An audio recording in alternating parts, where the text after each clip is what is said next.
Baada ya kuondoka Prince Dube na alivyokuwa Depo eleweki, habari ambazo nimezipata Young Africa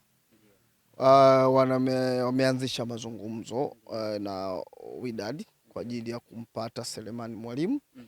Na hizi taarifa unajua, unakumbuka ziliibukaga hapa katikati zikafifia, sasa hivi zinaibuka tena.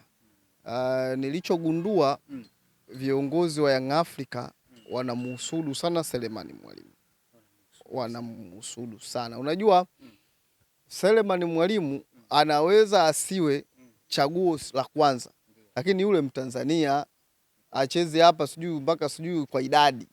Yani yule kwa mfano ukiwa naye afu unakuwa na striker mwingine labda afu na yule kwa naye hata kama backup, umeelewa vizuri, anasaidia. Umeelewa? Kwa hiyo nafikiri Young Africa wameona potential kutoka kwake. Wameona huyu sisi tukimpata atatusaidia. Na mimi nakwambia Simba wakae macho. Watakuja kukumbuka hiki ninachokiongea. Wakizubaa tu Yanga wanapita naye. Kwa sababu Simba unajua sio mchezaji wao.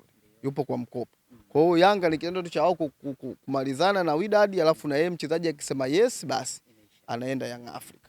Umeelewa vizuri? Kwa hiyo labda katika moja ya ndoano zao Young Africa wameona pale pia kwa Selemani Mwalimu kwamba bwana huyu atatusaidia. Sisi tunamuona ni mchezaji ambaye anaweza kutusaidia, ndio ile ukisema cha nini mwenzako atakipata lini.